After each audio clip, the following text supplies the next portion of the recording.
This is one of the most used ingredients in the Middle East. The name is sumac, and if you've never had it, you are missing out. It has been used for thousands of years. It has so much flavor. The chefs use sumacs to cut back on salt without losing any flavor. So in essence, this is a flavor enhancer. It's not spicy, but it has a fresh lemony taste, which pairs up perfectly with meats. Now, even though there's many applications for sumac, on today's video, we're going to be doing the unthinkable. But I won't stop there, as we are going to the extreme.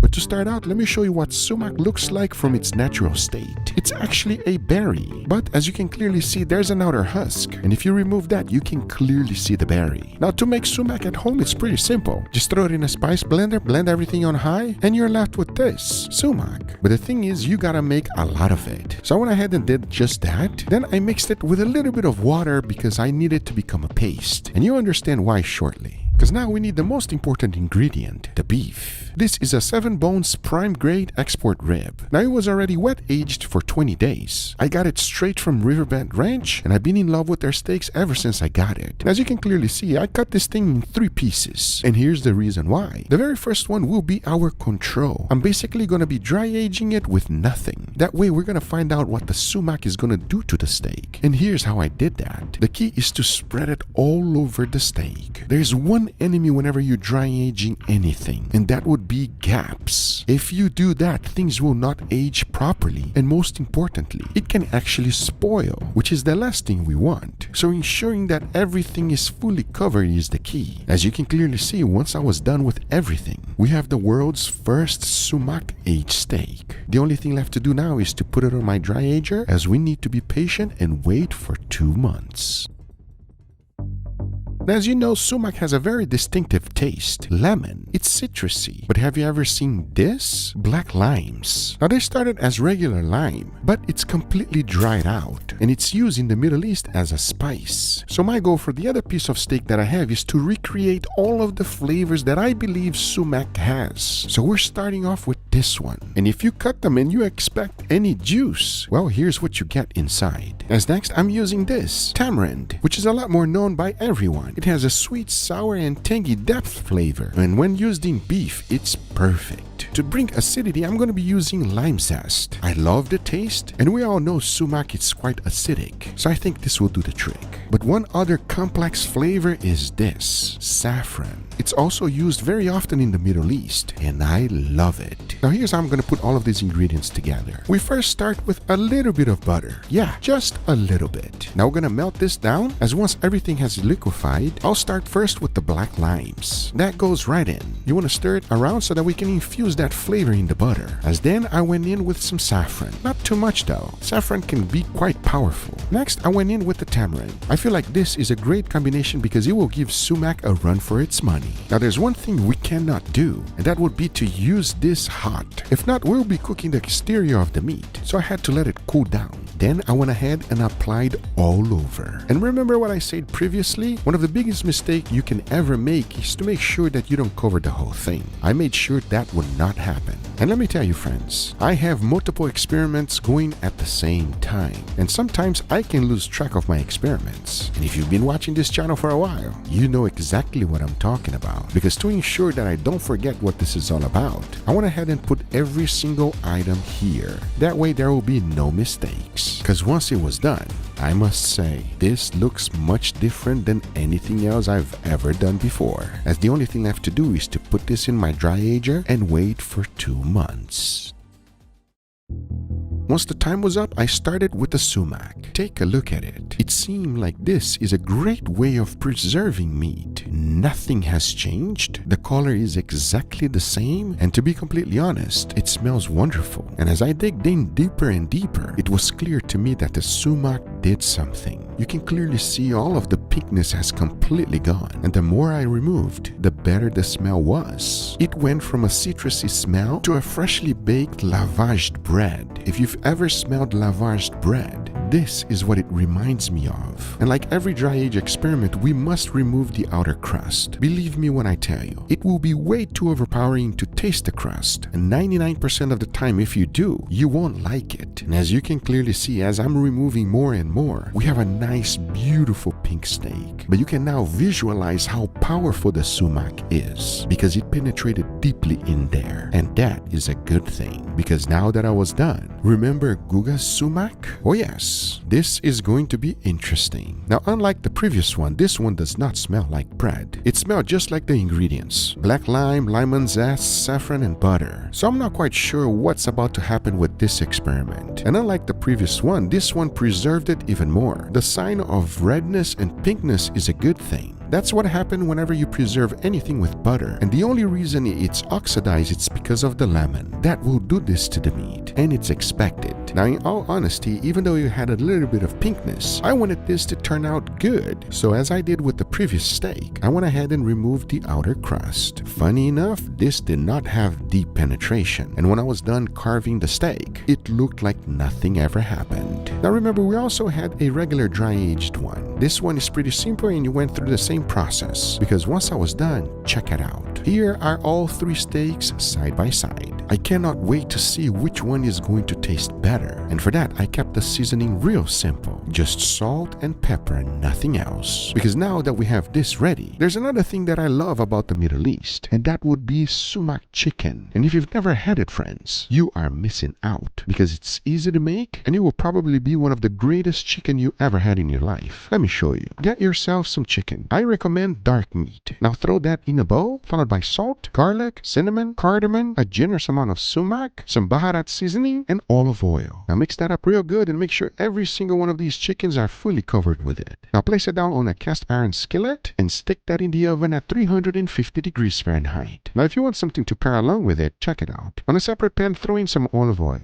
followed by red onions. Now add salt, pepper, baharat, and sumac. Mix them all together and cook them until they start caramelizing. It doesn't take long, and once that's done, set that aside. If you want to have something creamy with it, I recommend you making this. Into a bowl, throw in some plain yogurt, followed by black pepper, salt, some sumac, and garlic. Mix that up real good, and that's a simple sauce to go along with your chicken. Because after about 30 to 40 minutes, your chicken is done. Now here's where the magic happens. You see all that juice on the bottom? Make sure to baste the chicken with it. Believe me when I tell you, friends, this is one of the greatest chicken you can have. Now we just gotta put it together. Get yourself some bread, add those caramelized onions to the bottom, followed by some roasted pine nuts, a generous amount of chicken, a few more pine nuts, and finish it off with parsley, because this is going to be a perfect side dish to go along with those steaks. Talking about that, the only thing left to do is to go ahead and cook them. As first, I'll be putting a nice wonderful sear. Then I'll be cooking them in indirect heat until they reach an internal temperature of 135. As now I say, it is enough talking and it is time to grill them, so let's do it.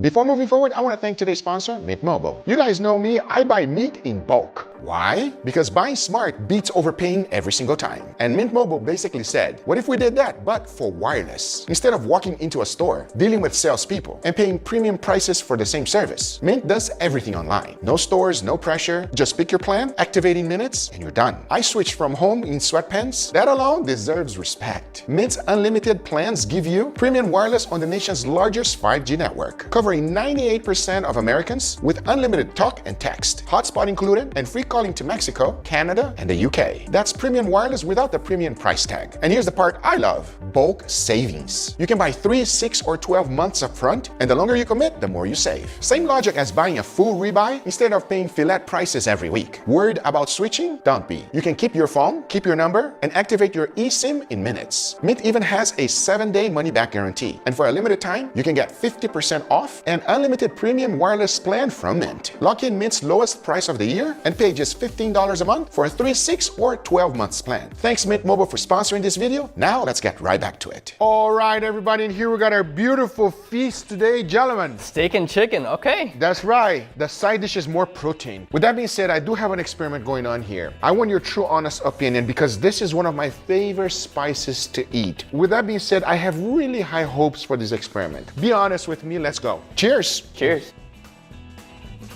Oh, that's good already, you know? Pepe, be honest with me. Is that better than a picanha? Nah, it's definitely not, but it's good. It's perfect. If you can make that better, I'd be surprised. Really? Okay. What do you feel, Sebastian? Oh, Sebastian. That is a controlled dry age. Like, you can't go wrong. You can tell the funkiness, but it's such a perfect funkiness. Right, it's not too much. This one here is like the perfect amount for us. It just makes it so much beefier. Exactly. It's good. It's great. Very good. All right, that was the control as you guys said it. Let's try the second one and give me your true, honest opinion. Please dig in, guys. Well, let's give it a go. You ready for it? Yes, sir. Cheers. Cheers.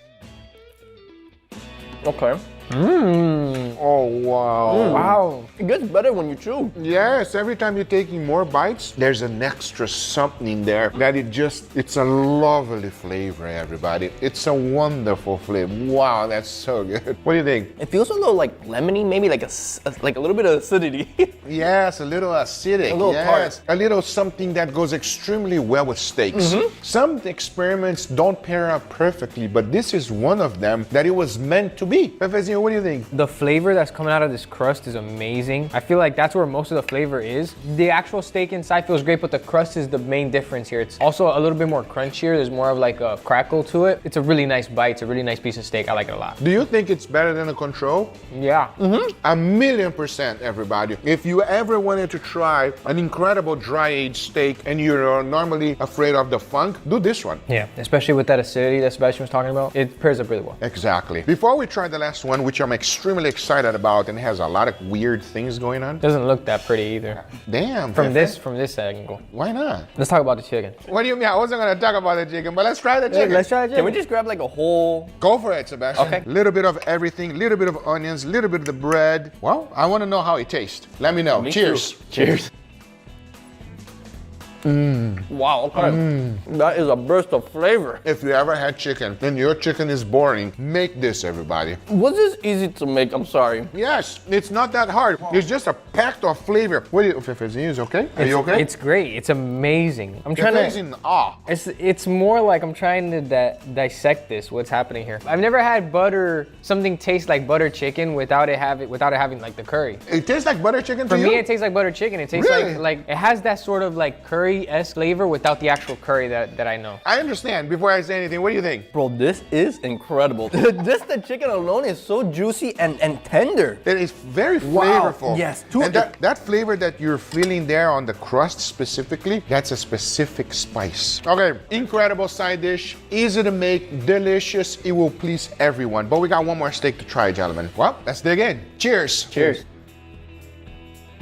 Oh, takes a second to hit you. And when it hits you, it's just nice, everybody. is. That is nice, man. Wow. It's the same ingredient, I'm guessing. Really? Is it? No, I don't know. It feels still like tart, like that lemony feel. Yes, it has that But acidity. it's a lot less. A lot And less. it's very nice, like you were saying. Exactly. It's less powerful, it's less intense, but it does have that acidity that you're talking about. I'm glad you said it's the same. Wow, everybody, it's the same, everybody. Oh, I sound like an idiot. No, you don't. Believe me, you don't. What I was going for is to be very similar. The fact that you said that makes me very happy. Perfect. What about you, Fefezin? Yeah, the flavor hasn't changed much. This last one is more juicier than the second one. I do enjoy that more, but the So flavor you is the say same. out of these 3 steaks, your favorite is the last one? Yeah, because Got it. the flavor is definitely better on these experiments, but the juiciness, I'm gonna give it to that last one, the That ugly actually one. makes sense what you're saying because this one was completely covered and encased. Nothing evaporated that much. Oh, okay, I'm gonna nice. try it one more time. This man is going for more, everybody. He like it. No, it's good. It's good, but I don't know if it was the chicken, but it gives me hints of like earthiness at the end. yes, it's supposed to be that way. Okay, okay. So basically what I did here is we use a very special ingredient called sumac,